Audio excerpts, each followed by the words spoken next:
할렐루야. 지난주보다 더 우렁찬 아멘으로 화답해 주셔서 감사합니다.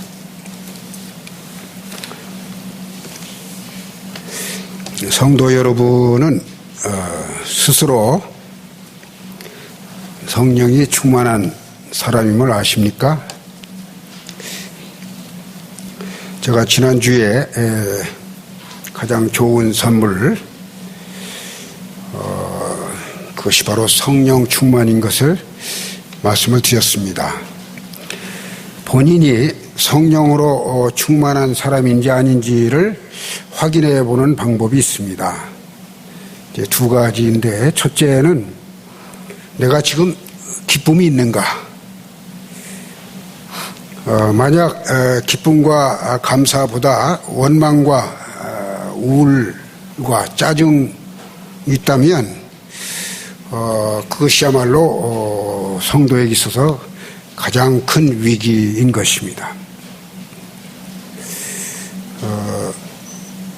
마귀는 성도들로부터 온갖 죄와 시험을 역사해서 기뻐하지 못하도록 기쁨을 빼앗아가는 것입니다.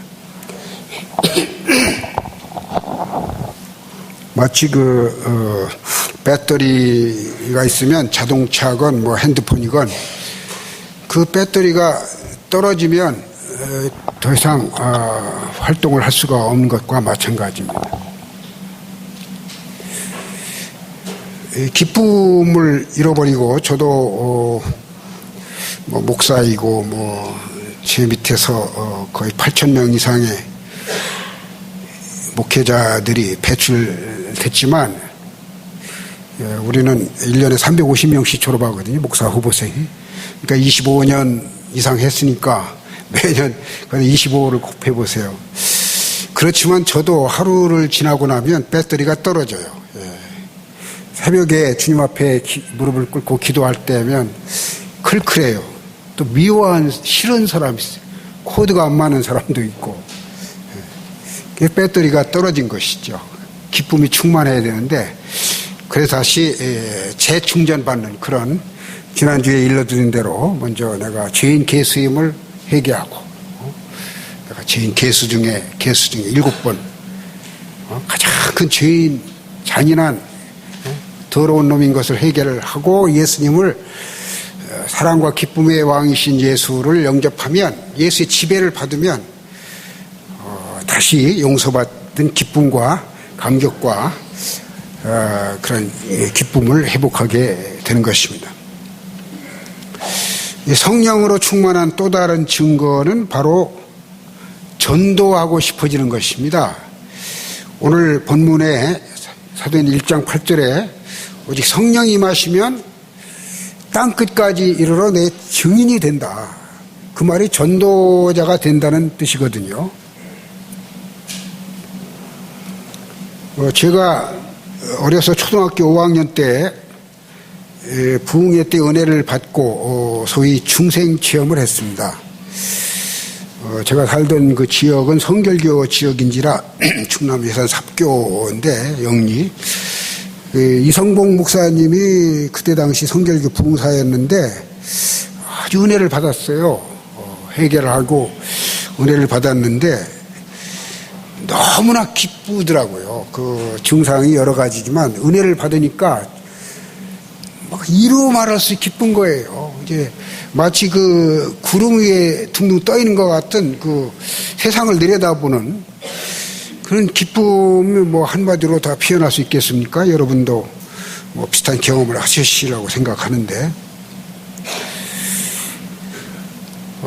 그리고 나서 이게 눈이 열리더라고요. 마치 이 강아지가 태어나면 처음에 눈 한 일주일 멀은 상태로 지나거든요. 눈이 안 떠요. 그러다가 이제 눈이 팍 떠지는 것 같이 이제 세상이 보이는 거예요. 특별히 그 예수 안 믿는 사람이 불쌍해 보이는 거예요. 야, 내가 이 구원받았는데 예수 안 믿는 사람이 그렇게 불쌍해 보일 수가 없어요. 물론 그때 제가 목사가 되기로 하나님께 서약을 했습니다. 지금까지 참 하나님 은혜로 그 하나님과 약속한 것을 어기지 않고 목사로서 하나님 복을 내려 주셔서 주님 오실 때까지 제 사명은 이제 전도하는 것인데, 당시에 그 목사가 된다는 거는 뭐 한마디로 한다면 그 푸죽간으로 끌려가는 그 돼지나 소와 같은 그런 분위기였습니다. 이화여대에서 그 졸업생들에게 뭐 앙케이트를 내서 조사를 했다고 하지 않습니까? 앞으로 졸업하고 결혼하면 어떤 신랑감을 원하느냐, 그걸 쭉 통계를 냈는데, 뭐 앞부분에 뭐 의사, 뭐 주로 사자 들어가 있는 변호사 이런 쪽으로 쭉 나오고, 목사하고 결혼하겠다는 사람은 이제 그 순서가 11번째. 그런데 재밌는 거는 그 10번째 신랑 후보감이 누구냐 하면 이발사였습니다. 이발사. 그리고 12번째가 누구냐면 백정. 소위 뭐 우리 어렸을 때는 백정놈이라고 그렇게 불렀는데, 이제 소고기 파는 그 시퍼런 칼로 막 고기를 후려치는 그 백정, 그게 12번인데 목사가 11번째예요. 그만큼 이제 목사가 된다는 거는 이제 밥 굶고 뭐 돈 없고 그렇게 말하자면 힘든 것이 이제 목사가 되는 거였는데, 그런데도 제가 목사가 되기로 결심한 거는 참 무식하면 겁없다고 그걸 모르는지 하여튼 지금 생각해도, 저희 누나가 이제 결혼 연령이 돼서 중매가 들어왔는데, 서울신대에 다니는 전도사가 후보로 들어왔어요. 근데 우리 아버지가 막 끝까지 반대하는 거예요. 너 그 목사 부인 되는 게 뭔지 아느냐. 그래서 아버지가 반대를 해서 끝내 결혼 못했습니다. 우리 누나가 그 정도로 이제 목사가 사실 참 힘든 상황이었는데, 저는 뭐 그거는 보이지 않더라고요. 참 이 복음을 전하고 이게 이성복 목사님 보니까, 야, 참 저렇게 은혜롭게 복음을 전하는 것이 그게 그렇게 위대해 보이고 아름다워 보이고, 그래서 그때 목사가 되기로 결심을 한 거죠. 뭐 목사뿐만 아니고 모든 교인은 이제 근본적으로 전도자가 되는 거죠. 예수를 믿는 그 순간부터 진심으로 성령 충만을 체험하면 한결같이 100% 예외 없이 나타난 증상이, 이 복음을 듣지 못한 사람에게 복음을 전하고 싶다, 그 생각이 나오는 것입니다. 왜 전도가 그렇게 중요한 것입니까? 그 예수님도 세상에 오신 목적이 전도지 않습니까? 내가 의인을 부르러 온 게 아니라 죄인을 부르러 왔다. 죄인들이 회개하고 하나님 자녀로, 하나님 백성으로 귀화시키기 위해서 예수님도 오셨다고 말씀을 하신 것을 보면 얼마나 전도가 중요한지 모릅니다. 이 전도가 중요한 이유는 바로 생명의 가치 때문에 그런 것입니다. 그 인간에게만 있는 영혼의 가치. 마태복음 16장 26절에서도 예수님께서 사람의 생명이라는 것이 천하를 주고도 바꿀 수 없는 거다. 이 천하라는 건 우주를 가리키잖아요. 2천억 개의 별이 있는 이 태양계뿐만 아니고, 그런 또 태양계가 같은 은하계가 2천억 개가 있는 광대무변한 이 우주를 다 죽어도 자기 영혼과는 바꾸지 않는다. 자기 생명과는 바꾸지 않는 것이 우리 모든 사람의 그 솔직한 고백이지 않습니까? 그 영혼을 구원하는 것. 하나님은 인간을 창조하실 때 하나님의 형상으로 창조하셨기 때문에, 우리가 하나님을 닮았기 때문에 하나님처럼 영원히 살고 싶은 욕망이 있는 것입니다.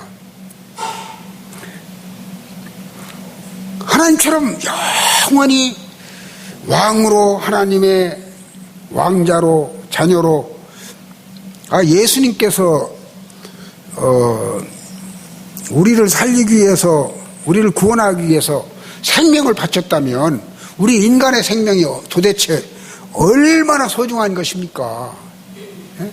하나님 아들보다도 여러분과 저의 영혼이 소중하기 때문에 기꺼이 예수님이 우리를 위해서 대신 죽는 거 아니에요? 자기 생명을 포기하는 거 아닙니까? 그 영혼을 구원하는 것이 정말 값으로 환산한다면 환산을 할 수가 없는 것이 무한대의 가치가 있는 것입니다. 인간의 이 살아있는 육체도 얼마나 고귀한지 모릅니다. 시편 139편 14절에 하나님이 인간을 창조하셨는데 신묘막측하다. 신묘막측하다. 예를 들어서 인간의 두뇌만 해도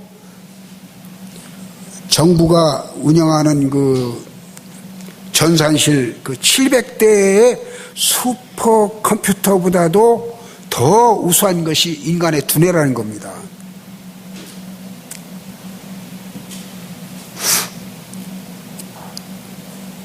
사실 인간의 두뇌를 여러분이 상상하는 방법이 있는데 이 얼마나 가치 있고 우수하고 한 건지 저는 한번 생각을 해보는 거예요. 자, 내 안에 들어있는 이 두뇌, 뇌가 얼마나 넓은지 아십니까? 제가 어렸을 때 지금까지 많은 걸 보았어요. 지금도 눈 감으면요, 그 충남 예산삽교 그 들판, 그거 다 보여요. 다 들어가 있어요. 그리고 미국에 유학할 때 아틀란타, 조지아, 에모리 대학교, 알라바마 목회하던데 그 모든 사람들, 그 모든 세계, 그게 다 들어가 있어요. 그게. 이게 인간의 두뇌가 컴퓨터 그 세계부터 무한대로 넓은 거죠. 여러분이 코, 여기에 6,000개의 후각세포가 들어있는데 6,000개. 당장 이렇게 밖에 나가서 이게 들어올 때 우리 안사람이 지금 된장국을 끓였는지 뭐를 생선 조림을 하는지 벌써 10m 밖에서 탁 느껴져가지고 이걸 깨닫는 게 두뇌의 작용이거든요. 이 혀에도 짠맛, 단맛, 신맛, 뜰분 맛 이게 5,000개 이게 맛을 분별하는 세포가 혀 끝에 있다는 거예요. 이게 다 두뇌에서 이와 같이 신묘막측한 인간을 그냥 100년 쓰고 버리려고 하나님이 그렇게 정교하게 창조하셨겠습니까? 하나님은 하나님과 함께 영원토록 같이 대화하며 사랑의 대상으로서 인간을 이렇게 하나님 형상으로 창조한 것입니다. 그 영혼이 복음을 듣지 못하면 죄악 가운데에서 마귀와 함께 영원히 지옥 형벌을 면할 수 없는 것입니다. 어떤 목사님은 인간이 태어나는데 10억 대 1의 경쟁을 뚫고 태어난다. 생물학적으로 그런 설명을 했습니다. 사실 여러분이 태어났는데 하나의 난자와 정자가 만나야 되는데 하나의 난자를 만나기 위해서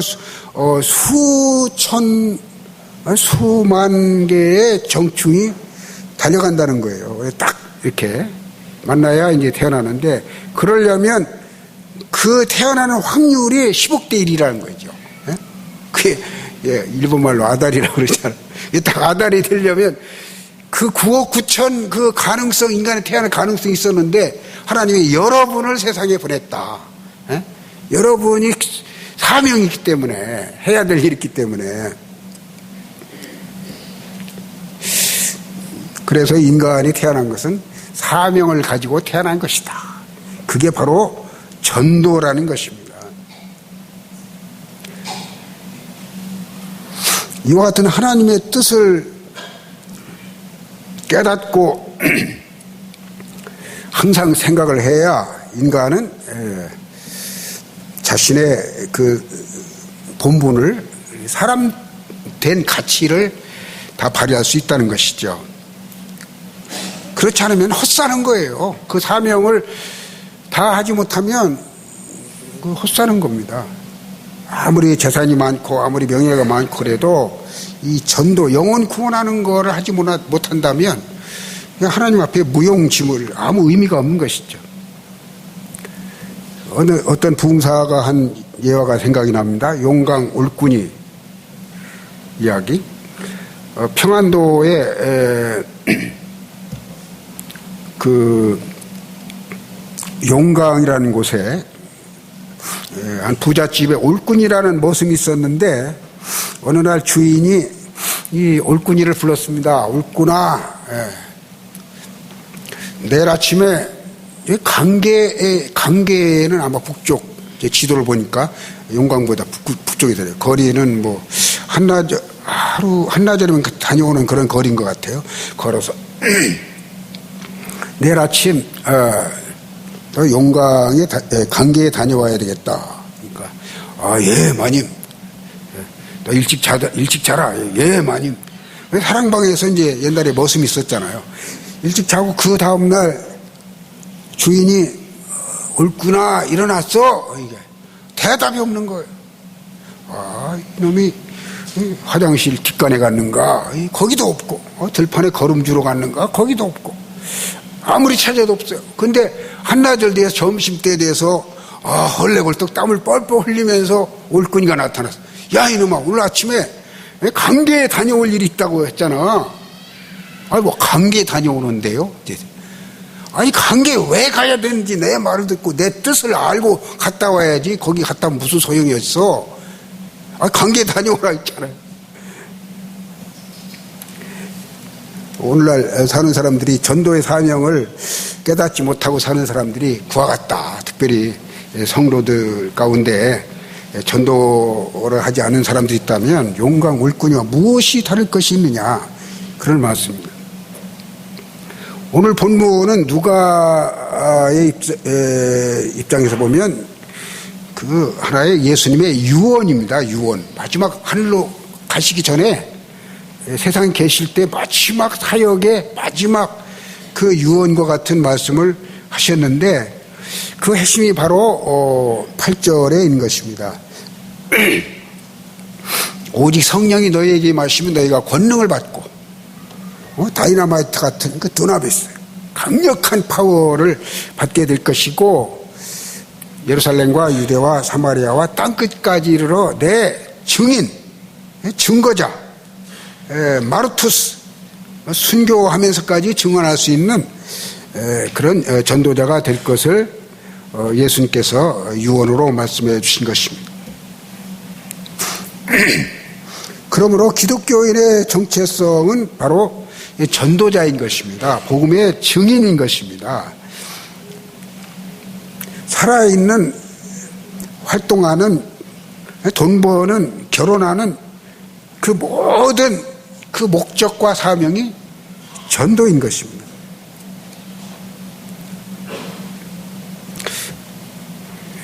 역시 또 어느 부흥회에서 있었던 얘기인데 어느 부흥사가 이 부흥회를 인도한 다음에 마지막 날 결단 예배 때, 되게 결단 예배 때는 이제 전도의 결단을 하지 않습니까? 부흥사가 교인들이 얼마나 좀 은혜를 받고 좀 결단을 하고 있는지 확인하기 위해서 질문을 했답니다.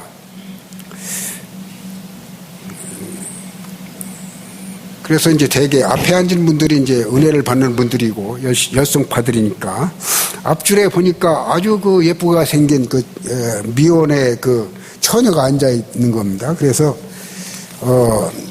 처녀 일어나봐. 수줍어서 이제 일어났는데 처녀 직업이 뭐요? 그러니까 부끄러운 걸로 저요 초등학교 선생이에요. 초등학교 선생. 그러니까 막 부흥사가 내가 뭘 하겠느냐고 설교를 허들었느냐. 그거는 당신의 직업이 아니고 그건 당신의 부업이요, 부업. 당신의 직업은 뭐냐면 뭐요? 전도자. 나는 전도자요라고 대답했어야 되는데 그래 꾸중을 들었다는 얘기가 있습니다.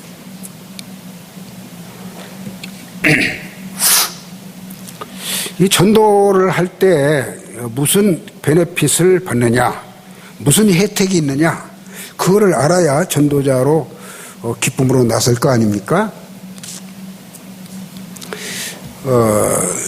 그 하나님이 전도를 얼마나 기뻐하시는지를 알려면 그 전도하는 개인과 국가와 사회가 얼마나 복을 받는지를 좀 따져보면 간접적이지만 확인할 수가 있는 것입니다.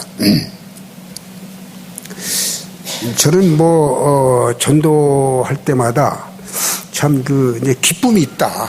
무슨 기쁨이냐. 예수님께서도 내가 지금까지는 사람을 고기를 낚았지만 이제는 사람을 낚는 어부가 될 것이다.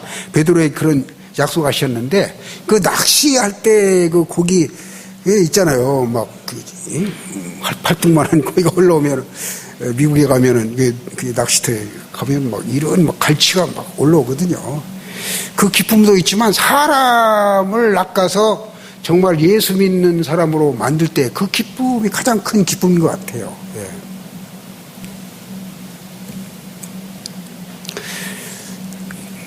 국가적으로도 이 전도하는 나라, 선교하는 나라가 경제적으로 뿐만 아니라 문화적으로 가장 큰 복을 받는다는 것이 입증이 됐습니다. 증거가 있는 거예요. 예수님께서 마태복음 6장 33절에 너희는 먼저 그의 나라와 그의 의를 구하라. 그리하면 이 모든 것, 먹는 거, 입는 거, 어디에 살까, 무엇을 입을까, 무엇을 마실까, 그거 걱정하지 마. 먼저 그의 나라, 그의 의, 이 전도를 하면, 선교를 하면 하나님께서 이 모든 것을 더 풍성히 기대한 것보다도 주실 것을 약속을 하셨는데 그 약속대로 역사가 진행되는 것입니다. 19세기의 대영 제국, 20세기의 미국, 대미 제국, 얼마나 나라가 부흥했습니까? 19세기 대영 제국 엘리자베스 또 빅토리아 여왕 때에 그 영국을 가리켜서 해가 지지 않는 나라. 지금도 호주나 뉴질랜드 가면요, 그 영국 여왕이 국왕이에요. 거기도 영국 땅이었어요. 필리핀, 인도, 미국도 영국 땅이었어요. 그때 어떻게 우리나라보다도 작은 영국이 세계를 지배했느냐. 윌리엄 캐리와 리빙스톤 같은 그 선교사들을 파송할 때 그 나라가 부강한 나라가 된 것입니다. 미국도 마찬가지예요. 19세기 말에 1884년 언더우드 아펜셀라 우리나라에 파송하고 사실상 지금까지도 미국이 가장 선교사를 많이 파송하는 나라인데 교회가 가장 많고 하나님께서 미국에 먹고 입고 살 집을 미국에 다녀온 사람은 다 알겠지만은 풍성해요. 거기야말로 젖과 꿀이 흐르는 땅이에요. 젖은 밀크잖아요. 꿀은 허니.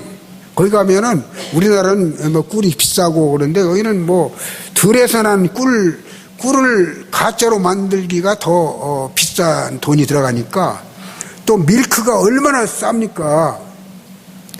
미국의 달러가 지금 세계를 지배하잖아요. 우리 한국도 1970년대부터 선교사를 파송하기 시작했습니다. 1974년에 우리 선배인 정성균 선교사, 제가 그 일대기로 썼습니다마는 사랑의 빚을 갚으려 한다. 그분이 방글라데시에 한국 최초의 선교사로 가던 해가 1974년인데 1984년에 이제 파키스탄에서 순직했습니다마는 그분 때문에 이제 방파 선교회, 방글라데시와 파키스탄 그 선교회에도 조직된 것을 알고 있습니다. 그때부터 우리나라 경제가 부흥하기 시작했습니다. 사실 지금 한국이 세계의 경제 대국의 10번째 안에 드는 나라가 되었습니다. 여러분 외국에 나가보면 우리 대한민국 얼마나 잘 먹고 잘 사는지를 확인할 수가 있습니다. 옛날에는 미제였는데 이제는 미제보다도 우리 국산이 더 낫잖아요. 사실 미국보다도 우리나라가 더 인구 밀도상으로 선교사를 더 많이 파송하고 있습니다. 미국 선교사가 5만 되고 우리나라가 2만 5천인데 그 인구 밀도에 비교하면 우리나라가 더 많습니다. 그렇지 않습니까? 우리 4천만인데 미국은 1억 5천인데도 5만인데 우리는 4천만인데 2만 5천을 파송했으니까 하나님께서 약속대로 우리나라를 이렇게 복을 주시는 것입니다. 이거는 누구도 부인할 수 없는 아주 산술적인 증거인 것입니다. 그러니까 전도를 하면 개인적으로 뿐만 아니고 국가적으로 참 하나님께서 복을 주신다는 그 베네핏을 우리가 부인할 수가 없는 것입니다. 문제는 어떻게 전도할 것인가? 그것이 우리의 질문인 것입니다. 사실 이 전도하기로 한번 마음먹으면 방법은 얼마든지 개발할 수 있고 또 이 전도하는 방법을 노하우를 전수하기 위해서 또 다른 1시간이 필요하겠죠. 그러나 이제 가장 우선하는 것은 이제 전도하는 자는 모름지기 영혼에 대한 사랑이 있어야 됩니다. 하나님의 사랑에 대한 감격이 있어야 돼요. 영혼이 불쌍해 보이지 않으면 절대로 전도하지 못합니다. 왜냐하면 전도하려면 핍박이 사람이 나를 욕하고 핍박하고 우선 뭐 마귀가 저항을 하지 않습니까? 엔티 기독교가 얼마나 많습니까? 그거를 감수하려면 마치 아이를 키우려면 아이의 아주 기저귀도 갈아야 되고 그런 고난을 감수해야 되듯이 그러려면 하나님의 사랑에 대한 눈물 어린 감격이 없이는 절대로 그래서 성령의 충만함이 필요한 것입니다. 성령을 받으면 하나님의 사랑에 감격을 하게 되는 것입니다. 오늘 아침에 제가 여기 오면서 극동방송을 들었는데 한 8시부터 이제 8시 반까지 매주일 아침마다 이제 인터뷰를 하는데 안양의 샘병원 원장이신 박상은 의사와 인터뷰를 하더라고요. 그분 제가 잘 아는데 왜냐하면 우리 장신대 교수 박상진 교수가 그분의 동생이거든요. 그래서 여러 번 견학도 갔고 무슨 일화를 소개하느냐면 한 번은 이제 콩팥 신장 이식 수술을 하게 되는데 나이 많은 분에게 이제 더 이상 심장을 이식하지 않으면 죽게 돼 있는데 5 형제가 있었답니다. 근데 대개 이 형제 사이에는 이제 콩팥을 주고받을 수 있잖아요. 처음에는 다 죽겠다고 그랬는데 막상 이제 수술날이 됐을 때는 4 형제들은 마누라가 다 허락 안 한다는 거예요. 마누라가 반대를 한다는 거예요. 자기 남편은 자기가 동체인데 어떻게 당신의 콩팥을 내 허락도 없이 줬으냐 그래서 근데 마지막으로 막내가 동의를 해서 이제 막내의 콩팥을 이식을 시켰는데 성공을 했죠. 그래서 나이 든 분이 이제 콩팥을 얻게 돼서 살아났는데 처음 이제 막내 아들과 이제 이게 대면을 하는데 한 30분 만나더니 말을 못 하더래요. 형이. 에? 말을 못 해요. 30분 울더래요. 둘이 손을 잡고. 말을 못 해요. 생명을 줬으니까, 자기를 살렸으니까, 얼마나 감사한 일입니까? 동생이, 형 괜찮아? 그렇게 묻더래요. 대답, 하면서 대답을 못 했더래요. 콩팥을 하나 받았는데도 그렇게 감격하거든. 하물며 예수님은 우리에게 십자가 위에서 우리가 지옥에 당할 형벌을 다 매맞으시고 그러면서도 생명을 주셨잖아요. 구원받은 감격, 그것이 없이는 절대로 전도자의 발걸음을 내딜 수가 없는 것입니다. 성령 충만을 받을 때 이제 재인계수라는 회개를 하고 재용삼 받는 하나님 자녀가 되는 감격이 없이는 절대로 전도자가 될 수가 없습니다. 무엇보다도 오늘 본문에 있는 것처럼 전도자가 되기 위해서는 종말론적인 신앙을 가져야 됩니다. 예수님께서 이 말씀을 하시고 이제 제자들 앞에서 이렇게 하늘로 올라가셨잖아요. 승천하셨잖아요. 구름을 타고 승천하시니까 제자들이 이렇게 멍하니 쳐다보고 있으니까 천사들이 나타나서 왜 하늘을 쳐다보고 있느냐? 에? 빨리 가서 기도해 성령 받아야지. 에? 하늘로 오신 예수는 너희 눈을 본 대로 하늘에서 다시 재림하십니다. 그 재림신앙,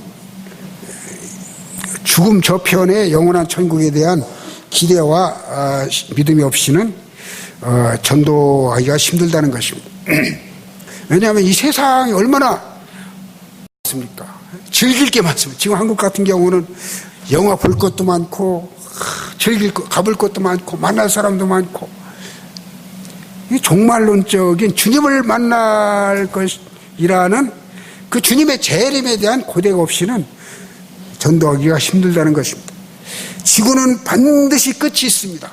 창세기부터 요한계시록까지 하나님 천지를 창조하셨으면 천지가 해가 떠나가고 달이 없어지고 이런 그 천지 개벽이 있을 것이고, 주님의 재림은 반드시 오신다는 약속은 구약의 다른 약속처럼 반드시 이루어질 것을 우리가 바라볼 때 전도자의 삶을 살게 된 것입니다. 인생은 얼마나 잠깐입니까? 제가 금년에 67인데 지나간 세월을 생각하면 그냥 눈 깜짝할 사이에 지나갔어요. 아니, 눈 깜짝하는 것보다 더 빨랐어. 깜짝. 없어졌으니까. 얼마나 빨리 지나갑니까? 이 세월이 지난 다음에 반드시 주님을 재림하시고 영원한 끝나지 않는 영생의 세계가 올 것인데, 그걸 준비해야 되지 않겠습니까? 저도 이제 뭐 30년 더 살지 뭐 20년 더 살지 알 수 없지만 적어도 100년까지는 100세까지 살 것 같은데, 하여튼 그러면 이제 33년 남았는데, 어느 날 제 세 딸과 세 사위와 손자 손녀들이 와서 마지막 제 임종 침대 앞에서 할아버지, 아빠 잘 가세요. 잘 있거라. 천국에서 만나자. 그럴 날이 올 거 아닙니까? 분명히 그게 30년 뒤에라고 생각하지만 잠깐이에요. 지나간 세월을 생각하면 내일 바로 내일이라고. 금방 지나가는 거예요. 금방.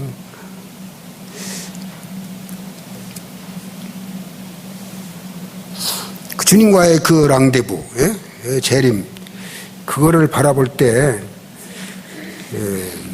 우리는 참 부지런히 전도하지 않을 수가 없는 것입니다. 왜냐하면 주님은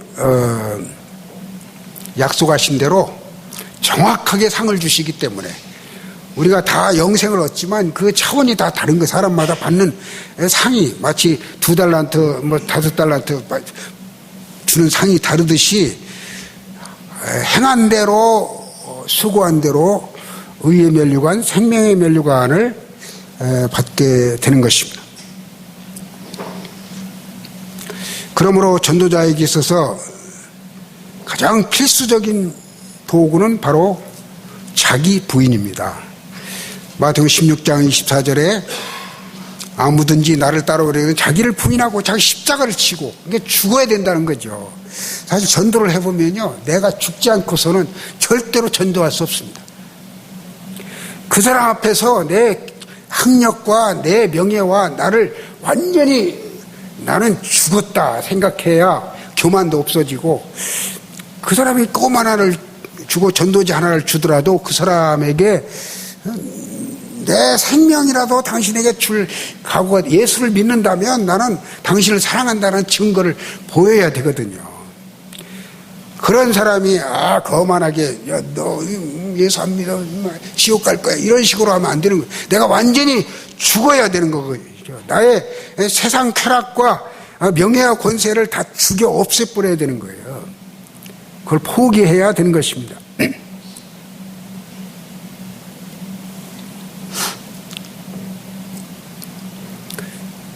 인간의 몸은 밑빠진 독과 같아서, 밑빠진 그 항아리 같아서 아무리 쾌락을 붓고 부어도 만족할 수 없는 것이 인간의 육체가 아닙니까?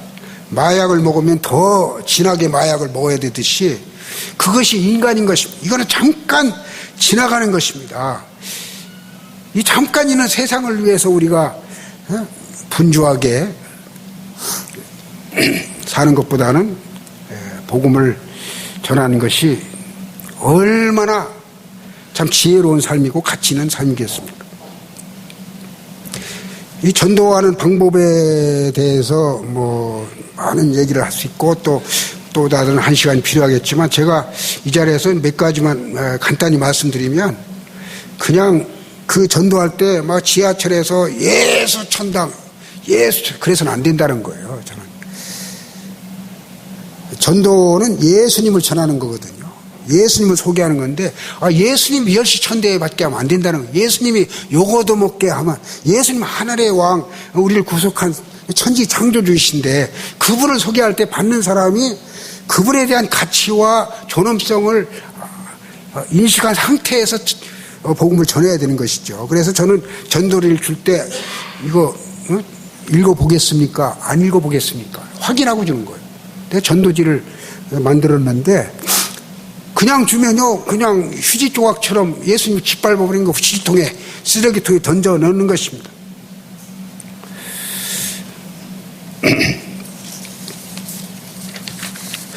여러분은 어떻게 남은 생을 참 짧고 고귀한 생을 보내기를 원하십니까? 이 소돔성이 망할 때 소돔과 고모라를 전도하던 한 아저씨 전도자가 있었답니다. 소돔성이 왜 망한지 알죠? 인력사가 이제 물질 문명이 풍부해지면 마지막으로 이제 가는 그 문화가 이제 동성애 문화거든요. 쾌락을 아무리 퍼붓고 해도 성적인 쾌락이 가장 인간에게 이제 진하니까 마지막으로는 이제 동성애를 연모하게 되고 로마 제국도 그렇게 망했고 뭐 미국도 뭐 앞으로 세계가 그렇게 망할 것인데 이 소돔성도 이제 천사들이 3명이 와서 전도를 하니까 이 선사들이 아마 예쁘게 보이는가 보죠. 남자들이 와서 막 이제 그 롯의 문을 두드리는 거예요. 그 사람을 내보내라. 우리가 이 성적인 만족을 하기를 원한다. 그래서 이제 결국은 소돔성이 유황불로 망하게 되는데 그 전도자가 매일 전도해도 소돔이 회개하지 않으니까 어떤 소년이 아저씨 왜 헛수고를 합니까? 아무도 회개하는 사람 없습니다. 아저씨 말 기구리는 아무도 없습니다. 그랬더니 아저씨가 하는 말이 야 내가 소돔성 회개하러 전도하는 줄 알아? 나를 위해서.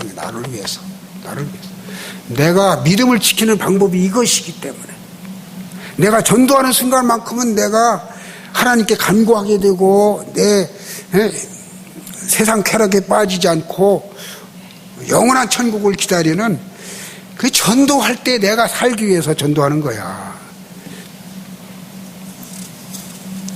여러분 신앙을 어떻게 여러분은 유지하기를 원합니까? 참 엔티기독교가 난무하는 우리 한국의 문화에서 전도한다는 것이 이 증인이 된다는 건 이제 선교자가 되는 건데 쉽지 않습니다. 그러나 분명히 전도자에게는 개인적으로 가정적으로 전도한 가정이 그 어려운 당한 가정이 없어요. 다 자손들이 잘 되고 국가적으로도 부흥하고 이 교회도 왜 존재하는 것입니까? 그 전도하기 위해서예요. 이 자리를 차도록 채울 사명이 여러분에게 먼저 믿은 사람에게 있다는 것을 아시고 이 전도를 위해서 기도하시고 그리고 참 노력하는 복받는 성도들이 다 되시기를 바랍니다. 기도하겠습니다. 아버지 하나님 감사합니다. 죄 많은 저희들 십자가 보혈로 구속해 주시고 이렇게 또 다른 사명을 주시는데 우리가 이 사명을 소홀히 여기지 않고 참으로 십자가 증인의 삶을 삶으로써 우리 가정이 자신이 또 국가가 복받고 땅끝까지 복음을 전하는 7천만 동포가 통일되어 하나님께 영광 돌리는 복된 민족으로 삼아주시기를 간절히 바라오며 예수 그리스도 이름으로 기도하옵나이다.